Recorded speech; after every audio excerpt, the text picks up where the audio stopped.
kadiri tunapoendelea kujifunza leo, tukiendelea kuangalia, ndipo tutagundua ya kwamba imani ni zaidi ya tafsiri ya Waebrania 11 na mstari wa kwanza. Tunaenda pamoja watu wa Mungu. Tunaenda pamoja watu wa Mungu. Natamani tuendelee mbele kidogo, tukatazame mambo yatakayotusaidia. Andika hiyo Waebrania 11 na mstari wa kwanza kama andiko letu la msingi. Waebrania 11 na mstari wa kwanza kama andiko letu la msingi. Waebrania 11 na mstari wa kwanza likiwa ni andiko letu la msingi katika swala zima la imani au maisha ya imani. Biblia inasema kwenye Waebrania 11 na mstari wa kwanza, basi imani ni kuwa na hakika ya mambo yatarajiwayo, ni bayana ya mambo yasiyoonekana. Basi imani ni kuwa na hakika ya mambo yatarajiwayo, ni bayana ya mambo yasiyoonekana. Naona kuna tafsiri moja tu ya imani na tafsiri kama tano ambazo nilikuwa nimeziweka hapa ili tuokoe muda. Imani ni uhakika tulio nao wa Mungu kutimiza aliyoahidi kwenye neno lake kuhusu maisha yetu, bila kujali uhalisia wa changamoto tulizo nazo kwenye maisha yetu. Imani ni uhakika tulio nao wa Mungu kutimiza aliyoahidi kwenye neno lake kuhusu maisha yetu, bila kujali uhalisia wa changamoto zinazoendelea kwenye maisha yetu. Tunaposema huyu ni mtu wa imani, tunapochagua kusema tunamwamini Mungu, maana yake ni nini? Tumeamua kupuuza taarifa za changamoto tulizonazo kwenye maisha, na tumeamua kumwamini Mungu na ahadi zake kama jibu la mwisho juu ya yale yanayoendelea kwenye maisha yetu. Imani ni kumtazama Mungu katika ahadi zake na kuliamini neno lake kama sauti ya mwisho yenye hitimisho juu ya ahadi zetu, bila kujali uhalisia uliopo kwenye changamoto tunazopitia kwenye maisha yetu. Muulize mwenzako, una imani? Unajua, changamoto kwenye maisha zina tabia ya kuzungumza, zina tabia ya kuongea, na ndio maana njia rahisi ya kukabili kila changamoto kwenye maisha yako ni kuisemesha nafsi yako ahadi za Mungu kuhusu hali yako. Usiniangalie, andika. Njia rahisi ya kukabili changamoto kwenye maisha yako ni kuisemesha nafsi yako ahadi za Mungu kuhusu hali yako. Imani ni kumwamini katika yote aliyoahidi kwenye neno lake, zaidi ya kile kinachoendelea kwenye maisha yetu. Na naomba niwaambie watu wa Mungu, moja ya kazi ya imani kwenye maisha ya Mkristo ni kumvusha kwenye changamoto ambazo zinawazuia wengine kwenye maisha yao. Moja ya kazi ya imani kwenye maisha ya Mkristo ni kumvusha kwenye changamoto ambazo zinawazuia wengine kwenye maisha yao. Na watu wengi hawajui maisha bila changamoto yanapoteza ladha. Mwambie mwenzako, maisha bila changamoto yanapoteza ladha. Mara nyingi huwa nikikutana na changamoto yoyote kwenye maisha, nimejifunza kuiona changamoto kama nafasi ya Mungu kujifunua kwenye maisha yangu zaidi ya vile ambavyo nimewahi kujua kwenye maisha yangu. Yaani changamoto kwangu mimi ya namna yoyote huwa naiona ni nafasi ya Mungu kujidhihirisha kwenye maisha yangu kwa namna ambayo sijawahi kumjua kabisa tangu nilipomjua Mungu. Ngoja nikwambie wewe, majina yote ya Mungu unayoyajua kwenye Biblia, Jehova Jire, Jehova Nisi na Jehova zote unazozitajaga ni matokeo ya Mungu kujidhihirisha kwenye changamoto za watu kwa kiwango ambacho watu wakamjua Mungu kwa namna ambayo hawakuwahi kumfahamu kabisa. Kwa hiyo kila wakati maisha yanapokukutanisha na changamoto, imani yako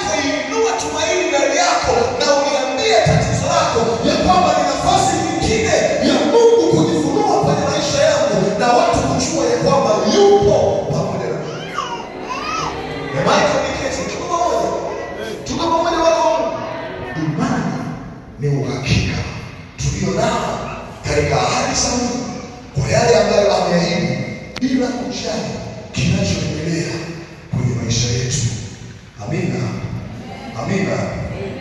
Okay. Naomba nikusaidia jambo lingine. Kiwango cha imani yetu hutegemea taarifa tunazosikizisha fahamu zetu. Kiwango cha imani yetu hutegemea aina ya nini? Ya taarifa ambazo tunasikizisha fahamu zetu. Huwezi kuwa na imani zaidi ya kiwango cha taarifa ambazo nafsi yako inapokea kuhusu kinachoendelea kwenye maisha yako. Na bahati mbaya zaidi, nasikitika na kusema, tuna kanisa ambao linamfahamu sana adui yao na changamoto zao kuliko ahadi za Mungu kuhusu maisha yao. Mwambie mwenzako ni huzuni.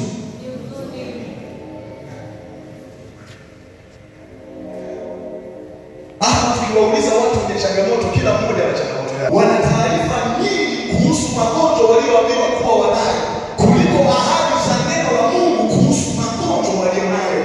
Mwambie mwenzako, unaona unapokwama?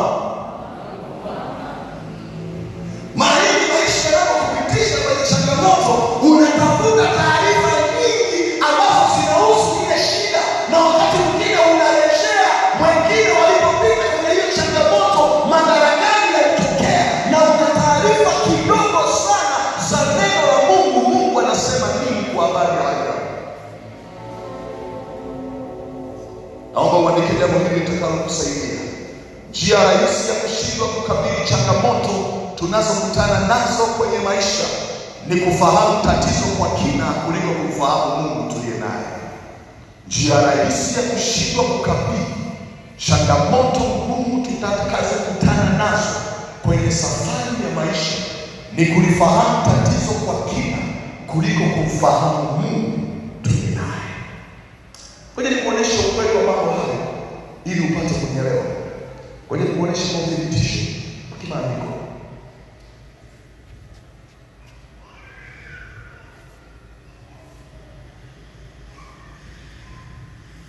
Ngoja nikuoneshe hapa kwa maandiko.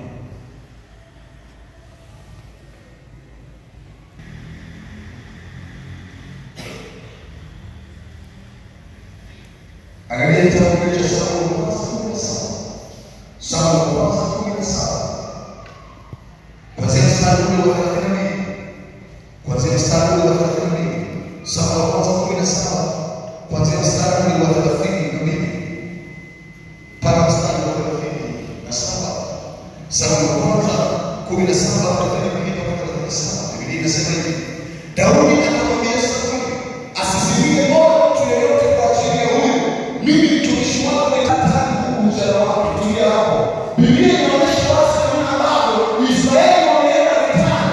Wapo kule katika bonde la Refaimu wanapigana vita na adui yao, lakini hakuna mwenye ujasiri, mwenye imani na Mungu wake anayeweza kujitokeza mpaka mkuu wa nchi alipoenda akasikia Mfilisti anamtukana taifa la Mungu, akasema mimi nitaenda na kumkabili. Anapomwendea mchungaji mkuu wa nchi na kuongea naye, anamwambia, sikia bwana mdogo, wewe hata kwenye jeshi la mgambo haujawahi kuwepo, hata kwenye mafunzo ya kijeshi haujawahi kuwepo, na ngoja nikuongezee jambo jingine usilolijua. Huyu mtu unayekwenda kupigana naye ni mtu wa vita tangu ujana wake. Kiongozi anamfahamu zaidi adui kuliko anavyomjua Mungu wake. Ana uwezo wa kuelezea tatizo na kulikuza zaidi ya Mungu anasema nini kwenye hali yake. Ndivyo Wakristo wengi mlivyo, mnayakuza matatizo yenu na kuyaelezea, na wakati mwingine hayana ukubwa huo, lakini ndio ufahamu mlioamua kujiingizia ndani yenu. Ngoja nikuoneshe Daudi alivyokuja. Daudi alivyorudi, nilipenda sana kwa mdogo. Alivyorudi akasema mstari wa 34, Daudi akamwambia Sauli, mtumishi wako alikuwa akichunga kondoo za baba yake, na alipokuwa akija simba au dubu, akamkamata mwanakondoo wa lile kundi. Mimi hutoka nikamfuata, nikampiga, nikampokonya kinywani mwake, na akimrukia ushika ndevu zake, nikampiga nikamuua. 36 Mtumishi wako alimuua simba na dubu pia, na huyu Mfilisti asiyetahiriwa atakuwa kama mmoja wao, kwa sababu amewatukana majeshi ya Mungu aliye hai. Daudi akasema, Bwana aliyeniokoa na makucha ya simba na makucha ya dubu ataniokoa na mkono wa Mfilisti huyu. Sauli akamwambia Daudi, enenda na Bwana atakuwa pamoja nawe. Daudi alipoenda akamwambia, sikia, ni kweli umenieleza habari nyingi kwa habari ya Bwana kwamba ni mtu wa vita. Mimi sina taarifa nyingi kuhusiana na tatizo lako, sina taarifa nyingi kuhusiana na wewe jamaa, ila mimi nina ufahamu mkubwa kuhusu Mungu wangu.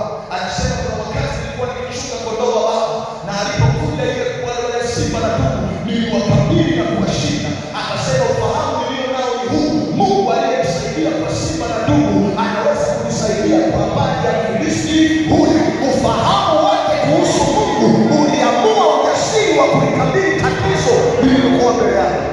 Mungu na akujalia kumjua katika neno ili uwe na ujasiri wa kuikabili kesho bila kujali changamoto iliyokuwa mbele yake. Imani katika neno inategemea aina ya taarifa ulizoamua kusikizisha fahamu. Na unajua Goliathi alikuwa anawapiga kimkakati sana. Alikuwa anatokea mara mbili. Biblia inasema anatokea asubuhi anawaharibia siku, anatokea jioni anawanyima usingizi. Unajua kuna watu unaweza kukuta anatembea mjini, unaenda kuchanganyikiwa, anaongea peke yake. Yeye kuna wakati akiamka siku inakuwa mbaya, akirudi nyumbani usiku kuchanganyikiwa. Kiwango cha imani yetu kwa Mungu, kiwango cha kuamini ahadi za Mungu inategemea aina ya taarifa ambazo tunashibisha nafsi yetu. Na naomba nikuongezee jambo lingine. Njia rahisi ya kuwa na ujasiri wa kuikabili kesho yako ni kukumbuka mambo ambayo Mungu amekusaidia kwenye jana yako. Andika jambo hilo, litakusaidia. Njia rahisi ya kuwa na ujasiri wa kuikabili kesho yako ni kukumbuka mambo ambayo Mungu amekusaidia kwenye jana yako. Kila mmoja katika maisha kuna maeneo ambayo ulijua mambo hayatakuwa, kuna umbali ulijua maisha hayatakupeleka, lakini Mungu amekuwa mwaminifu, amekushika na kukusaidia kiasi ambacho wewe mwenyewe ukiangalia unasema, historia ya familia yetu na jana yetu ilikuwa haitoshi kunifikisha kwenye leo nilio nayo, ila mkono wa Mungu umenisaidia. Daudi alipotaka kumkabili Goliathi, alikumbusha nafsi yake yale ambayo Mungu alimsaidia kwenye jana yake. Kila mmoja kuna maeneo maisha yalikuonesha ya kwamba hautavuka. Kuna taarifa zilikwambia kwamba hautaenda mbali, lakini ulipomwamini Mungu alikusaidia na kukuwezesha. Yule Mungu aliyefanya kwenye jana ndiye Mungu unaweza kumwamini leo, ambaye ana uwezo wa kukumbusha na kukupeleka kwenye kesho unayoiendea. Inua mikono yako na ukiri maneno haya: Roho Mtakatifu, nisaidie kila wakati maisha yanaponipitisha kwenye nyakati ngumu, niwezeshe kukumbuka ulivyonisaidia kwenye jana yangu, niwezeshe kuliamini neno lako na kunipa ujasiri wa kuendelea mbele bila kujali ugumu uliopo mbele yangu. Imani hutegemea sana kiwango cha ufahamu tulicho nacho. Ili tuangalie kitu kingine kitakacho tusaidia.